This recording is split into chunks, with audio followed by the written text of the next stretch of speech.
বাসরাতে আমার বইয়ের প্রথম প্রশ্ন, জীবনে কয়টা প্রেম করেছেন? আমি তার কথা শুনে প্রথম চুপ করে থেকেও পরে বললাম, বোঝার বয়সের পর থেকে দেশের বাইরে ছিলাম, তাই প্রেম করার সময় পাইনি। বউ বলল, তাহলে ঠিক আছে, এখন আপনি কিছু বলতে পারেন আমাকে।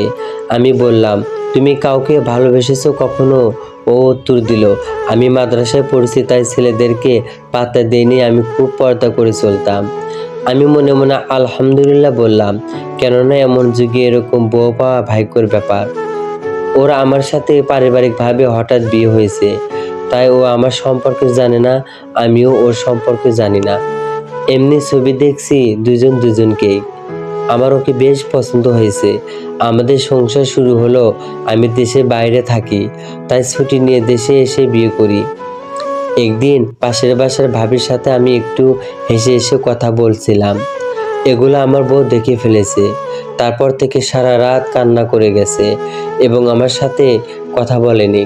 আমি বললাম, কি হয়েছে তোমার? ঘটনা না খুলে না বললে আমি কিভাবে বুঝতে পারবো তুমি কেন কাঁদছো? তোমার বাড়ির কারোর কথা মনে পড়ছে? তোমার মার কথা মনে পড়ছে? ও কিছু বলছে না, শুধু অঝোরও কেঁদে যাচ্ছে। একবার আমি জোর গলায় বললাম, শোনো, কি হয়েছে তোমার? কেন এমন করে কাঁদছো? হঠাৎ ও বলে উঠল, তুমি শুধু আমার, তোমাকে ছাড়া আমি বাঁচবো না। তুমি কোনো মেয়েদের সাথে কথা বলবে না, কোনো মেয়েদের দিকে তাকাতে পারবে না, শুধু আমাকে দেখবে। বইয়ের এমন পাগলি কথা শুনে আমি বললাম, অবশ্যই, আমি শুধু তোমার, আমি কোনো মেয়েদের দিকে তাকাবো না, আমি শুধু আমার বউকেই দেখব। এখন বলো গো, কি হয়েছে তোমার? ও বলল, তুমি আজকে পাশের বাড়ির ভাবির সাথে হেসে হেসে কেন কথা বলছো? আর কখনো কথা বলবে না এভাবে। আমি চমকে গেলাম। যাই হোক, ওকে আর কিছু বললাম না, ওর কথা মেনে নিলাম। ঠিক আছে বউ, আমি আর কথা বলবো না। এবার হলো তো। রাত বাজে 3টা। ও আমাকে বুকে জড়িয়ে ধরে শুয়ে আছে, শক্ত করে ধরে আছে। এত করে বুঝালাম, বউ আমাকে প্রচণ্ড পরিমাণ ভালোবাসো, সে আমাকে হারাতে চায় না। এমন বউ পেয়ে আমি অনেক খুশি। সেদিন থেকে প্রতিজ্ঞা করলাম, বউকে কষ্ট দেব না। দেখতে দেখতে 3 মাস ছুটি শেষ, এবার আমার বিদেশে যাওয়ার পালা। আমি মালয়েশিয়া থাকি। যেদিন আমি মালয়েশিয়া যাওয়ার জন্য টিকিট কেটেছি, সেদিন বউ সারাদিন না খেয়ে আছে এবং সারাদিন কান্না করতেছে। ওর কান্না দেখে আমার বিদেশে যাওয়া মন চাইছিল না, কিন্তু কি করার ভাবছি, এবার লাস্ট যাব, আর যাব না। বেশ কিছু টাকা ইনকাম করে দেশে এসে কিছু করব, তাই আমাকে যেতেই হবে। বউর অঝোর কান্না দেখে নিজেকে সান্ত্বনা দিতে পারছি না। দিন শেষে আমার যাওয়ার সময় হলো।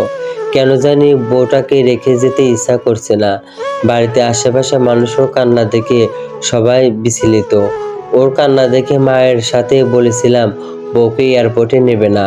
বউ এর কথা শুনে আগেভাগে গাড়িতে উঠে বসে আছে। সারা রাস্তায় গাড়ির ভিতরে আমার বুকে শুয়ে আছে, আমাকে শক্ত করে ধরে আছে। গাড়ি যখন এয়ারপোর্টে এসে ভিড়ল, তখনও আমাকে শক্ত করে ধরে বসে আছে এবং ও আমাকে গাড়ি থেকে নামতে দিতে চায় না। পরে মা এসে ওর মাথায় হাত বুলিয়ে দিয়ে আমাকে গাড়ি থেকে নামতে দিছে। এখন বিদায় পালা এই মুহূর্তে। এটি একটি বাস্তব ঘটনা। শেষের করুণ দৃশ্য শোনার জন্য অপেক্ষা করুন। ঘটনা শুনতে চাইলে কমেন্টে জানাবেন এবং শেয়ার করবেন।